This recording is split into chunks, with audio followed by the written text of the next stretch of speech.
जय हिंद सभी को।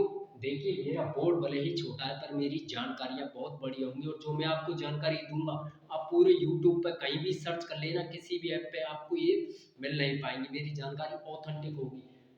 गूगल जो सर्च इंजन है उस पर आज एक फ़ोटो दिन भर मंडराती रही पहलवानी की टाइप में, एक महिला पहलवान की फ़ोटो गूगल ने शेयर करी है। वो आखिर कौन है? क्यों इतनी चर्चित है? गूगल हर किसी की तस्वीर तो शेयर नहीं करता। तो वो कोई साधारण इंसान तो है नहीं। उसका नाम है हमीदा बानो। वो हमीदा बानो ये अकबर की माताजी नहीं है, मुगल वंश की, वो नहीं है दोस्तों। इनका जन्म 1900 के आसपास हुआ है और ये अलीगढ़ में इनका जन्म हुआ है। ये महिला पहलवान है। महिला पहलवान है। अलीगढ़ के आसपास के क्षेत्रों में उन्होंने काफी दंगल करे और जितने भी दंगल करे सब जीते। लोगों ने इन्हें अलीगढ़ की वीरांगना के रूप में प्रसिद्ध कर दिया। आगे बात करते हैं इनका करियर यानी कि कुश्ती में कैसे आए। हालांकि इनको शौक तो शुरू से ही बचपन से ही था, परंतु प्रसिद्धि कब मिली जब 1940 और 1950 यानी 10 वर्षों में लगभग इन्होंने 350 कंपटीशन लड़े, कुश्तियां लड़ी। पर इन 350 कुश्ती में एक भी कुश्ती ऐसी नहीं जो ये हार चुकी हो। हालांकि इन्होंने ऐलान भी कर दिया था कि जो मुझे कुश्ती में परास्त कर देगा उसी के साथ में मैं शादी करूंगी, वरना आजीवन कुंवारी ही रहूंगी। इस बात से काफी पहलवानों को, पुरुष पहलवानों को चोट पहुंची, तो सभी अपना हाथ आजमाने के लिए इनके सामने आए, विपक्ष में आए। सबसे पहले आया था छोटा गामा पहलवान। गामा पहलवान भी दोस्तों अपने आप में काफी बड़ा नाम है उस जमाने में। तो छोटा गामा पहलवान को पता पड़ा कि मेरा भिड़ंत किससे होने वाला है, तो हमीदा बानो थे। तो भिड़ने से पहले ही, अनाउंसमेंट से पहले उसने अपना नाम वापस ले लिया, यानी कि कुश्ती उसने नहीं लड़ी थी।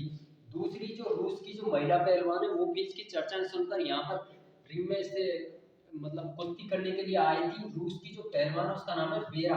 भाई साहब 2 मिनट में हमीदा बानो जी ने उनको चित्त कर दिया। हालांकि इनके सामने कई समस्या आई, जैसे ये तो जाति से क्या है, मुसलमान है, मुस्लिम है, और मुस्लिम धर्म में एक प्रथा चलती है बुर्का पहनने की। हालांकि औरत जब और पहलवानी की जो वेशभूषा होती है वो सिंपल होती है, यानी कि कॉस्ट्यूम टाइप होता है, वो पहन के लड़ना पड़ता है। तो इन्होंने सब बातों को नजरअंदाज करते हुए फिर भी इनके अपने शौकों को इन्होंने पूरा किया और कुश्ती में अपना नाम जमाया और भारत का नाम भी रोशन किया। रूस की इस पहलवान को 2 मिनट में चित्त करके अखाड़े से बाहर फेंक दिया। इस घटना के बाद में इनको अलीगढ़ की अमेजोन तक संज्ञा दी गई।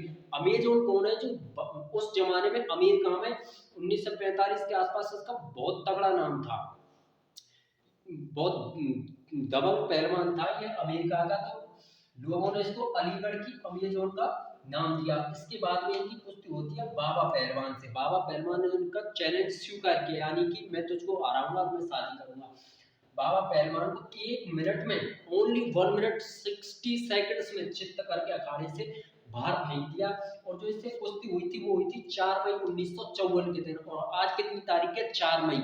तो इसी इसी कुश्ती से इसको अंतरराष्ट्रीय लेवल पर पहचान मिली थी कि एक महिला पहलवान ने बहुत ही कम समय में 1 मिनट के अंदर ही, 60 सेकंड के अंदर ही, बाबा पहलवान जो काफी बड़ा नाम था उस समय का, उसको चित्त कर दिया। वो आज ही का दिन था और इसी के उपलक्ष्य में गूगल ने उनको सम्मान देते हुए हमीदा बानो को उनकी ये तस्वीर गूगल पर शेयर की है, ताकि उनका नाम सभी दुनिया जान सके और वर्ल्ड में उनको सम्मान मिल सके। इनकी जो यूरोप जाने का इनका प्लान था कि मैं यहाँ से, भारत में मैंने काफी कुश्तियां कर चुकी है, इन्होंने ये बात अपनी कोच सलाम पहलवान से बताई, पर उनको प्लान समझ नहीं आया। वो यूरोप से भेजना नहीं चाहते थे। उनकी काफी कहासुनी हुई और लास्ट में इनकी पिटाई कर दी। पिटाई भाई साहब ऐसी करी कि उनका पैर टूट गया और 3-4 वर्ष तक वहीं अलीगढ़ में ही ये रहने लगी। वहां जब रह रही थी तो उन्होंने दूध की डेयरी खोल ली और बाकी बाद में छोटा मोटा सामान भी बेचती थी, यानी कि आर्थिक हालत बहुत खराब हो चुकी थी। अंत में 1986 में इनकी मृत्यु हो गई, यानी कि गुमनामी में ही इनकी मृत्यु हो गई। ये एक ऐसी महिला पहलवान थी, पहली महिला पहलवान थी जो अब से पहले किसी ने ऐसा चैलेंज किसी पुरुष पहलवान को दिया था, और ना ही अभी कोई दे रहा है और ना शायद कोई दे पाएगा। तो दोस्तों ये थी जानकारी, आपको समझ आए तो सपोर्ट करें। वंदे मातरम।